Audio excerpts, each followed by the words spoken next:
God showed his past to Moses.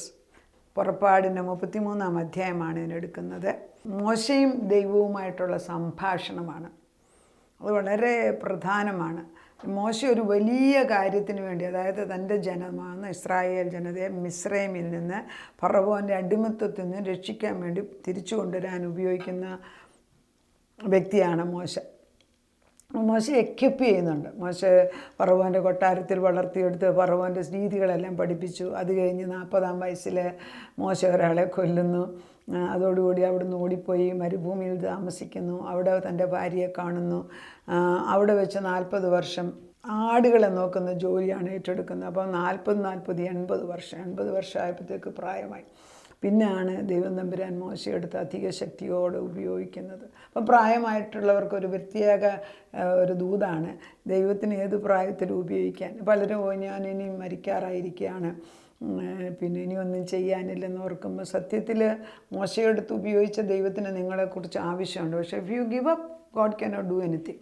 നമ്മളാണ് അതിൻ്റെ initiation has to come from us. അപ്പം നമ്മൾ ഓർക്കേണ്ടത് ഈ മോശയും ദൈവമായിട്ടുള്ള സംഭാഷണം നല്ല കൂട്ടുകാരോട് പറയുന്ന പോലെ. ആ ഭാഗം ഞാനൊന്ന് വായിക്കാൻ പോവാണ്. പുറപ്പാടിന് 33:12. മോശ യഹോവയോട് പറഞ്ഞതെന്തെന്ന്, ഞാൻ ഈ ജനത്തെ കൂട്ടിക്കൊണ്ടു പോകയെന്ന് നീ എന്നോട് കൽപ്പിച്ചുവല്ലോ. എങ്കിലും ആരെ എന്നോട് കൂടെ അയക്കുന്നു അറിയുന്നില്ല. എന്നാൽ ഞാൻ നിന്നെ അടുത്ത് അറിഞ്ഞിരിക്കുന്നു, എനിക്ക് നിന്നോട് കൃപ തോന്നിയിരിക്കുന്നു, നീ അരുളി ചെയ്തിട്ടുണ്ടല്ലോ. ആകയാൽ എന്നോട് കൃപയുണ്ടെങ്കിൽ നിൻ്റെ വഴി എന്നെ അറിയിക്കണമേ. നിനക്ക് എന്നോട് കൃപയുണ്ടാകുവാൻ തക്കവണ്ണം ഞാൻ നിന്നെ അറിയുമാറാകട്ടെ. ഈ ജാതി നിൻ്റെ ജനമെന്ന് ഓർക്കണമേ. അതിനവൻ എൻ്റെ സാന്നിധ്യം നിന്നോടുകൂടെ പോരും, ഞാൻ നിനക്ക് സ്വസ്ഥത നൽകും എന്ന് അരുളി ചെയ്തു. മോശയോട് പറയാണ്, നീ പോകണം, മിസ്രൈമിൻ്റെ അടുക്കൽ ചെന്നിട്ട് ഫറവോൻ്റെ അടുക്കൽ ചെന്നിട്ട് എൻ്റെ ജനതയെ വിടാൻ പറയണം. എല്ലാ ഇൻസ്ട്രക്ഷൻ കൊടുത്തു. മോശ പറയണേ, ഞാൻ ഏതായാലും നിനക്ക് എന്നോട് കരുണ തോന്നിയെന്ന് കൽപ്പിച്ചല്ലോ, എനിക്ക് നിന്നെക്കുറിച്ചൊന്ന് അറിഞ്ഞാൽ കൊള്ളാമെന്ന്. That's exactly the point. നമ്മളൊത്തിരി അങ്ങോട്ടും ഇങ്ങോട്ടും സംസാരിച്ച് കഴിഞ്ഞാൽ പറയും, യഥാർത്ഥത്തിൽ അവിടുന്ന് ആരാണെന്നൊന്ന് അറിഞ്ഞാൽ കൊള്ളാം. ബിക്കോസ് ആരോടാണ് ഞാൻ സംസാരിക്കുന്നത്, ആ അറിവ് വെട്ടിട്ട് വേണം ഞാൻ പോകാൻ. അതുതന്നെയാണ് നമ്മുടെയും ജീവിതത്തിൽ. നമ്മൾ കുറച്ച് പണം കൂട്ടി വെച്ചിട്ട് പോയാൽ അതിനും പരിമിതിയുണ്ട്. പണം കൊണ്ടുപോകാൻ നഷ്ടപ്പെട്ട എന്ത് കൊടുക്കും? അങ്ങനെ എത്രയോ പേർക്ക് സംഭവിച്ചിട്ടുണ്ട്. കഴിഞ്ഞ ദിവസം ഒരു ആഫ്രിക്കൻ സ്ത്രീയെ പുറത്ത് പോയി ഒത്തിരി കാശുണ്ടാക്കി ലോഡ് കണക്കിന് സാധനം കൊണ്ട് ആഫ്രിക്കയിലോട്ട് തിരിച്ചു പോയിട്ട് ആ ഷിപ്പേ നഷ്ടപ്പെട്ടു. ആരോ കള്ളന്മാരത് എടുത്തുകൊണ്ട് പോയി. അവരിന്നൊരു വലിയ ദരിദ്രയായിട്ട് ആ സ്ഥലത്ത് അവരെക്കുറിച്ച് വളരെ സങ്കടത്തോടുകൂടി പറയുന്നുണ്ട്. അപ്പം നമ്മൾ ഭൂമിയിൽ കൂട്ടിവെക്കുന്ന ഒന്നും നമുക്ക് ശാശ്വതമല്ല. പക്ഷേ മോശ ഒരു കാര്യം ചോദിക്കുന്നു, എനിക്ക് നിന്നെ അടുത്തറിഞ്ഞാൽ കൊള്ളാമെന്നുണ്ട്. അതായത് ഞാൻ വലിയൊരു കാര്യത്തിന് പോലും അതായിരിക്കണം നമ്മുടെയും തീഷ്ണത. ദൈവത്തെ അടുത്തറിയാനുള്ള ആഗ്രഹം. തിരുസാന്നിധ്യം എന്നോടുകൂടെ പോരുന്നില്ല എങ്കിൽ എന്നെ വിടരുത്. ഇറ്റ്സ് വെരി ഗുഡ് റിക്വസ്റ്റ് ഇല്ലേ? കർത്താവേ, നീ എന്നോടുകൂടെ വരുന്നില്ലെങ്കിൽ ഞാൻ പോകുന്നില്ല. അത് പറയാൻ എത്ര പേർക്ക് കഴിയും? നമ്മളൊരു വിവാഹത്തിന്, കർത്താവേ നിനക്കത് വേണ്ടെന്ന് പറഞ്ഞ് എനിക്ക് വേണ്ട, അങ്ങനെ ആയിരുന്നെങ്കിൽ എത്ര വിവാഹത്തിൻ്റെ പ്രശ്നങ്ങൾ അവോയ്ഡ് ചെയ്യായിരുന്നു, നമുക്ക് മാറ്റായിരുന്നു. പലപ്പോഴും നമ്മുടെ ഇഷ്ടത്തിനെടുത്ത് എൻ്റെ ഒരു കൂട്ടുകാരിയുണ്ട്. അവരെ കൂടെയാണ് ഞാൻ യേശുവിനെ യഥാർത്ഥത്തിൽ കണ്ടത്. അമേരിക്കൻ സ്ത്രീയാണ്. അവർ 17-18 വയസ്സ് സ്കൂളിൽ പഠിക്കുമ്പോൾ ഒരു കൊച്ചിനെ ഇഷ്ടമായി. അപ്പം ഇവർക്ക് നിർബന്ധം, നല്ല കഴിവുള്ളവരാണല്ലേ നമ്മൾ ഈ ദൈവത്തോട് എടുക്കുന്നവർക്കൊക്കെ ഒത്തിരി കഴിവുള്ളവരെ ദൈവം എടുക്കത്തുള്ളൂ, അല്ലാത്തൊരു ദൈവം എടുക്കത്തുമില്ല. അപ്പം ദൈവം ആ സ്ത്രീയോട് പറഞ്ഞു, നീ അവനെ കല്യാണം കഴിക്കരുത്, നീ അവനെ കല്യാണം കഴിച്ചാൽ നിൻ്റെ ജീവിതം ദുരിതമായിരിക്കും. യേശു അന്ന് രക്ഷിക്കപ്പെട്ട കുട്ടിയാണ്. യേശു തന്നെ വന്ന് അവളോട് പറഞ്ഞു, നീ വെറുതെ മണ്ടത്തരം കാണിക്കില്ല, നിൻ്റെ ജീവിതം വലിയത്. അപ്പോൾ ആ കുട്ടി പറഞ്ഞു, ആ കൊച്ചു അന്ന് 17-18 വയസ്സ്. അപ്പോൾ ആ കൊച്ചു തിരിച്ചു പറഞ്ഞു, അത് സാരമില്ല, ഞാൻ പ്രാർത്ഥിച്ച് ശരിയാക്കിക്കോളാം എന്ന് പറഞ്ഞു. ആ ശരി, നിൻ്റെ ഇഷ്ടം പോലെ നടക്കട്ടെ എന്ന് പറഞ്ഞു. അങ്ങനെ ആ മനുഷ്യനെ ഒരു 17 വയസ്സിലെങ്ങാണ്ട് കല്യാണം കഴിച്ചിട്ട് 2 പെൺമക്കളുണ്ടായി. 2 പെൺമക്കളുണ്ടായി കഴിഞ്ഞപ്പം തൊട്ട് ഈ മനുഷ്യനയുടെ സ്വയം സ്വഭാവം കാണിക്കാൻ തുടങ്ങി. അയാൾക്ക് വെട്ടം കാണുന്ന ഇഷ്ടമല്ല. വെട്ടം വീട്ടിൽ വന്നോണ്ട് എല്ലാ കേട്ടനും അങ്ങോട്ട് ഇട്ടേച്ച് അയാൾ വീട്ടിനകത്തിരിക്കും. വെട്ടമേ കയറിപ്പോയേക്കരുത്. ഈ സ്ത്രീക്ക് ആകെപ്പാടെ വെപ്രാണ്. വെള്ളിയാഴ്ച ദിവസം പുറത്തോട്ട് പോകാമെന്ന് പറഞ്ഞു ഗ്യാസ് എടുക്കുക, അതായത് കാറിന് ഗ്യാസ് ഡീസൽ അടിക്കാൻ പോവുക, അല്ലെങ്കിൽ പെട്രോൾ അടിക്കാൻ പറഞ്ഞ് പുറത്ത് പോകും. പിന്നെ അയാൾ തിരിച്ചു വരുമല്ലോ കുറേ ദിവസത്തേക്ക്. അപ്പോൾ ഇവർ പറയും എന്നോട്, ഞാൻ ഈ ജനലിൽ കൂടെ ഇങ്ങനെ നോക്കിക്കൊണ്ടിരിക്കുക, ഈ മനുഷ്യൻ തിരിച്ചു വരുന്നെന്ന് നോക്കി. അങ്ങനെ വയസ്സായി മടുത്ത് ലാസ്റ്റിൽ ഇവർ പറഞ്ഞു, ജീവിക്കാൻ വയ്യ ഈ മനുഷ്യൻ്റെ കൂടെ. അങ്ങനെ ഒരു ഡിവോഴ്സായി. അപ്പം ദൈവം പറഞ്ഞില്ലയോ? പറഞ്ഞു കൊടുത്തു. പക്ഷെ എന്ത് പറഞ്ഞു? ഞാൻ പ്രാർത്ഥിച്ച് ശരിയാക്കാം. ഇതന്നെ ഞാനും മനസ്സിലാക്കുന്നത്. നമ്മൾ മനസ്സിലാക്കേണ്ടത്, ദൈവം എൻ്റെ കൂടെ പോരുന്നില്ലെങ്കിൽ ദൈവമേ ഞാൻ പോകുന്നില്ല.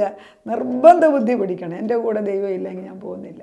സുവിശേഷത്തിന് കർത്താവിനെ പിടിച്ചു മാറ്റിയ വ്യക്തിയാണ് ഞാൻ. ലോ പ്രാക്ടീസ് ചെയ്തുകൊണ്ടിരുന്ന വ്യക്തി. എനിക്ക് നിയമം ആർഗ്യ ചെയ്യുന്ന വലിയ ഇഷ്ടമുള്ളൊരു വലിയ സ്ത്രീയായിരുന്നു. പക്ഷെ ഞാൻ പ്രാർത്ഥിച്ച കേസ് ജയിക്കുമെന്ന് എനിക്ക് ഉറപ്പുമുണ്ട്. പക്ഷെ ദൈവം പറഞ്ഞു, ജീവനുള്ള നിയമം നീ പഠിക്കും, അവിടെയാണ് നിൻ്റെ വിളി. ജീവനുള്ള നിയമം ദൈവത്തിൻ്റെ നിയമം. അന്നോട്ടാണ് വേദപുസ്തകം യഥാർത്ഥത്തിൽ പഠിക്കാൻ തുടങ്ങിയത്. പഠിപ്പിച്ചത് ക്രിസ്തു തന്നെയാണ്, എനിക്ക് ഉറപ്പുണ്ട്. അതുകൊണ്ടാണ് അത്ര ദൃഢമായിട്ട് ഞാൻ പറയുന്നത്. ഇഷ്ടംപോലെ വചനം പഠിക്കാനുള്ള സൗകര്യങ്ങൾ ദൈവം തന്നു. കൂട്ടമായിട്ടും അമേരിക്കൻസിൻ്റെ ബൈബിൾ ക്ലാസ്സുകളിൽ തന്നെ ഇരുന്ന് ഞാൻ ഒന്നിച്ചിരുന്ന് നല്ല അറിവുള്ളവരുടെ കൂടെ തന്നെ ഇരുന്ന് ഞാൻ വചനം അങ്ങോട്ടും ഇങ്ങോട്ടും ഡിസ്കസ് ചെയ്ത് പഠിച്ചിട്ടുണ്ട്. അതൊക്കെ എൻ്റെ ജീവിതത്തിൽ ഒരു വലിയ വെളിച്ചമായിട്ട്. അപ്പം കർത്താവിന് ഇത് തന്നെ മോശം അങ്ങോട്ടും ഇങ്ങോട്ടും സംസാരിക്കുകയാണ്. തിരു സാന്നിധ്യം എന്നോടുകൂടെ പോരുന്നില്ലെങ്കിൽ ഞാൻ പോകുന്നില്ല. എന്നോടും നിൻ്റെ ജനത്തോടും കൃപയുണ്ടെന്നുള്ളത് എന്തിനാൽ അറിയും?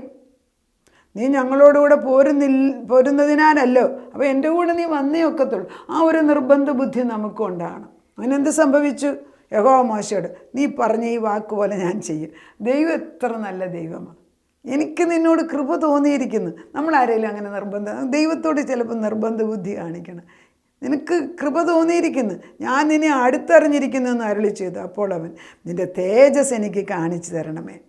ഉടനെ തന്നെ മോശം അടുത്ത ചോദ്യമാണ്, എന്നാൽ നിൻ്റെ തേജസ്സിനെ എനിക്ക് കാണിച്ചു തരണമേ. ഇത് എനിക്ക് വല്ലാതെ എന്നെ ഹൃദയത്തിൽ ടച്ച് ചെയ്ത ഭാഗമാണ്. ദൈവത്തിൻ്റെ തേജസ് കാണാനുള്ള ആഗ്രഹം. അപ്പം നീ ആരാണെന്ന് എനിക്ക് അറിയണം. നീ എന്നെ വിളിച്ചു മാറ്റിയെങ്കിൽ അതിനനുസരിച്ച് എന്നെ നിർത്തുമെന്ന് എനിക്ക് ഉറപ്പുണ്ട്. മോശെ ഏലിയാവിനെ നിർത്തിയ ദൈവം എൻ്റെ കൂടെ ഉണ്ടോയെന്ന് എനിക്ക് ഉറപ്പ് വരണം. എല്ലാം എടുത്ത് ചാടിയിട്ട് കാര്യമില്ല. അങ്ങനെ ദൈവം പറഞ്ഞു കൊടുത്തിട്ട് ദൈവം പറയുന്നു, ദൈവം തന്നെ അതിനവൻ, ഞാൻ എൻ്റെ മഹിമയൊക്കെയും, തേജസ് എന്ന് പറഞ്ഞപ്പോൾ ദൈവം മഹിമയെന്നാക്കി, മഹിമയൊക്കെ നിൻ്റെ മുമ്പാകെ കടക്കുമാറാക്കി യഹോവയുടെ നാമത്തെ നിൻ്റെ മുമ്പാകെ ഘോഷിക്കും. കൃപ ചെയ്യാൻ എനിക്ക് മനസ്സുള്ളവനോട് ഞാൻ കൃപ ചെയ്യും, കരുണ കാണിപ്പാൻ എനിക്ക് മനസ്സുള്ളവനോട് കരുണ കാണിക്കുമെന്ന് അരുളി ചെയ്തു. നിനക്ക് എൻ്റെ മുഖം കാണുവാൻ കഴിയുകയില്ല, ഒരു മനുഷ്യൻ എന്നെ കണ്ട് ജീവനോടെ ഇരിക്കുകയില്ല എന്ന് ഞാൻ. ഇതാ എൻ്റെ അടുക്കലൊരു സ്ഥലമുണ്ട്, അവിടെ ഒരു പാറമേൽ നീ നിൽക്കണം.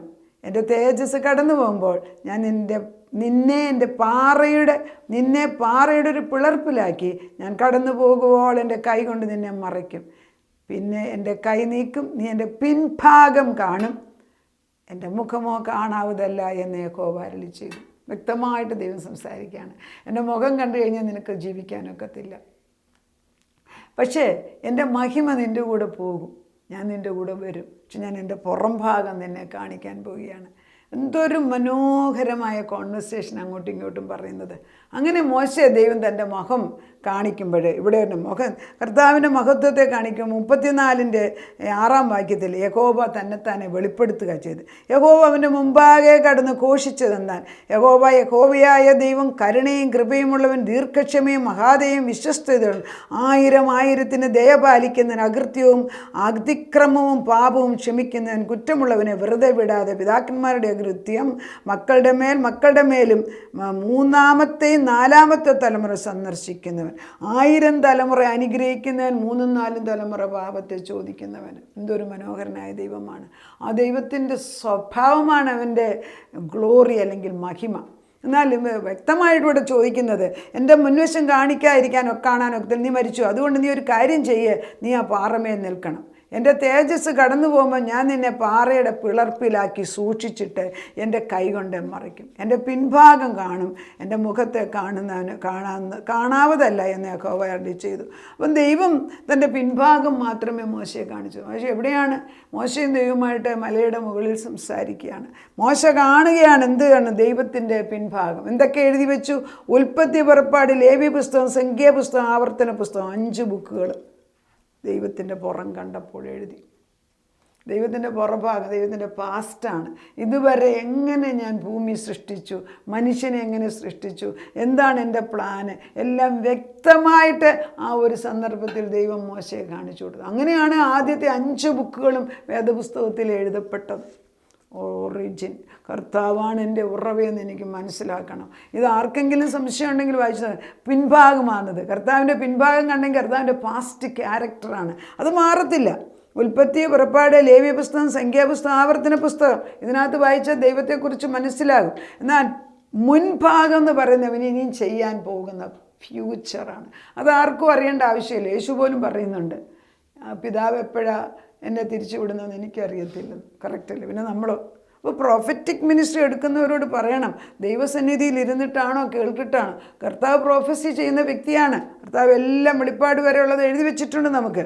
പക്ഷേ we have to be very careful. കർത്താവിൻ്റെ പിൻഭാഗം കാണുമ്പോൾ, പുറവശം, ഇതുവരെ ദൈവം ചെയ്തത് എൻ്റെ ജീവിതത്തിൽ, നിങ്ങളുടെ ജീവിതത്തിൽ ചെയ്തിട്ടുള്ളത് കണ്ടിട്ടുണ്ടെങ്കിൽ എനിക്കൊരു ഉറപ്പുണ്ട്, ഈ ദൈവം വിശ്വസ്തനാണ്. അവൻ്റെ മുൻഭാഗം, അവൻ ചെയ്യാൻ പോകുന്നത് അവൻ്റെ സ്വഭാവമാണെങ്കിൽ അവൻ വിശ്വസ്തൻ, അവൻ നീതിമാന്, മഹാകരുണയുള്ളവൻ, കൃപയുള്ളവൻ. ദൈവം കരുണയുള്ളവൻ, ദീർഘക്ഷമ, മഹാദയ, വിശ്വസ്തൻ. യഹോവയാം ദൈവം എൻ്റെ കൂടെ, 1000 തലമുറയിൽ അനുഗ്രഹിക്കും. ഉടമ്പടി എടുക്കുക ദൈവത്തോട്, കർത്താവിൻ്റെ അടുക്കിലേക്ക് കടന്നു. മോശയും ദൈവവുമായിട്ടുള്ള ബന്ധം നമുക്ക് ഉണ്ടാകാൻ നമ്മൾ ദൈവം ആഗ്രഹിക്കുന്നു. പഴയ നിയമം, പുതിയ നിയമത്തിൽ മോശയെക്കാട്ടിലും സാന്നിധ്യം ക്രിസ്തുവിൽ കൂടെ പരിശുദ്ധാത്മാവ് നമുക്ക് ലഭിച്ചിരിക്കുകയാണ്. നമുക്ക് പ്രാർത്ഥിക്കാം. എത്ര ഉന്നത പദവിയിലേക്കാണ് ഞങ്ങളെ ഉയർത്തിരിക്കുന്നത്. നീയും ഞങ്ങളുമായിട്ടുള്ള ബന്ധം സ്വർഗം ഭൂമിയിൽ ഉണ്ടാക്കാൻ. അതുകൊണ്ടാണല്ലോ സ്വർഗസ്ഥനായ ഞങ്ങളുടെ പിതാവിൻ്റെ നാമം പരിശുദ്ധമാക്കപ്പെടുന്ന രാജ്യം സ്വർഗത്തിലെ പോലെ ഭൂമിയിലാക്കാൻ തൊക്കെയാണ്. ഞങ്ങളെ സ്വർഗം കാണിക്കുമ്പോൾ നിൻ്റെ സ്വഭാവമാണ് മനസ്സിലാക്കുന്നത്. അപ്പോൾ എൻ്റെ മഹത്വം കാണണമെന്ന് മോശ ചോദിച്ചു. മരിക്കുന്ന ഒരു ക്വസ്റ്റ്യനാണ്, കണ്ടാൽ മരിച്ചു പോകുന്നവർക്കെല്ലാം അറിയാമായിരുന്നു. പക്ഷെ മോശ ധൈര്യമായിട്ട് ചോദിച്ചു. കാരണം ഒരു വലിയ കാര്യത്തിന് പോവുകയാണ്. ആരുടെ വാക്ക് പാലിച്ചിട്ടാണ്, ആര് പറഞ്ഞതനുസരിച്ചിട്ടാണ് ഞാൻ പോകുന്നത്. അതുകൊണ്ടാണ് മോശയ്ക്ക് ചെന്നിട്ട് ഫറവോൻ്റെ മുമ്പിൽ നിൽക്കുവാനും 10 അതിശയങ്ങൾ അതിശയശക്തിയോടെ ചെയ്തെടുക്കാനും ചെങ്കടലിനെ 2ആയിട്ട് മുറിച്ചിട്ട് തൻ്റെ ജനതയെ തിരിച്ചു കൊണ്ടുവരാനും ദൈവം മോശയെ ഉപയോഗിച്ചായിട്ട് നമ്മൾ കാണുന്നു. എന്നും ദൈവത്തിൻ്റെ പുസ്തകത്തിൻ്റെ താളി മറിക്കുമ്പോൾ മോശ എന്ന പ്രവാചകൻ തീ പോലെ ജ്വലിച്ചു നിൽക്കുന്നത് ദൈവത്തിൻ്റെ മഹത്വം കണ്ടതുകൊണ്ടാണ്. പുതിയ നിയമത്തിൽ ദൈവത്തിൻ്റെ മഹത്വം കണ്ടത് പൗലോസ് കർത്താവ്. എന്നാൽ ദൈവത്തിൻ്റെ പ്രതിച്ഛായ മാത്രമാണ്, പുത്രനാണ് യേശു ക്രിസ്തു. ആ പുത്രനെ കണ്ട ഞങ്ങൾക്ക് ഇതിൽ കൂടുതൽ ഉന്നത പദവി തന്നിരിക്കുന്നു. പക്ഷേ നീയുമായിട്ട് ഒന്നിച്ചിരുന്ന് സംസാരിച്ചിട്ട് ദിനം പ്രതി അന്നന്ന് ചെയ്യുമ്പോൾ നീ ഞങ്ങളുടെ കൂടെ വരുന്നെങ്കിൽ മാത്രമേ ഞങ്ങൾ പോകുന്നുള്ളൂ. അവിടുന്ന് പോകണ്ട എന്ന് പറയുന്നെങ്കിൽ പോകുന്നില്ല എന്ന് പറയാനുള്ള ബലം ഞങ്ങൾക്ക് തരണം. അത് ഞങ്ങൾക്ക് മെച്യൂരിറ്റിയാണ്. പക്ഷേ അത് ഞങ്ങൾക്ക് തരുന്നതിനാൽ സ്തോത്രം. ഞങ്ങളുടെ തലമുറകളെ ഞങ്ങളെ നയിച്ച ദൈവം ഞങ്ങളുടെ അടുത്ത തലമുറകളെയും 1000 തലമുറ വരെ നീ നോക്കുമെന്ന് പറഞ്ഞ് ബലഹീനതകൾ 3, 4 തലമുറ, ആ കുറവുകൾ വല്ലതും ഉണ്ടെങ്കിൽ അച്ഛൻ്റെ രക്തം ഒഴിച്ച് കഴുകിയിട്ട് അവരുടെ പാപങ്ങൾ, ഞങ്ങളുടെ പൂർവ്വന്മാരുടെ ബലഹീനത ഞങ്ങളുടെ പിൻതലമുറകൾ ചോദിക്കത്തില്ല എന്നൊരു വാഗ്ദത്തം തന്നിട്ടുണ്ട്. അപ്പന്മാർ പച്ചമുന്തിരിങ്ങ കഴിച്ചാൽ മക്കളുടെ പല്ല് കുളിക്കത്തില്ല എന്ന്. അതുകൊണ്ട് അതൊന്നും അവരോട് ചോദിക്കാതെ ഞങ്ങൾ ഇടിവിൽ നിൽക്കുന്നതിനാൽ ഞങ്ങളുടെ പ്രാർത്ഥന മാനിച്ചിട്ട് കുഞ്ഞുങ്ങൾ ദൈവത്തോട് ഉടമ്പടി എടുക്കുന്ന ആഗ്രഹം ഇട്ട് കൊടുത്ത് നിൻ്റെ മഹത്വത്തിനനുസരിച്ച് നിനക്ക് ഗ്ലോറി കൊണ്ടുവരുന്നവരാക്കി തീർക്കണമേ, അതിനെടുത്ത് ഉപയോഗിക്കണമേ എന്ന് പ്രാർത്ഥിക്കുന്നു. അതേർത്താവ് ദൈവപുത്രന്മാരെ യഹോവയ്ക്ക് കൊടുക്കുവീൻ. അവൻ്റെ മുൻപിൽ സാഷ്ടാംഗം വണങ്ങി മക്കളെ ഏൽപ്പിച്ചു തരുന്നു. ഞങ്ങൾക്കുള്ളതെല്ലാം ഏൽപ്പിച്ചു തരുന്നു. നാഥൻ്റെ മഹത്വത്തിന് വേണ്ടി ഞങ്ങൾ ജീവിക്കട്ടെ.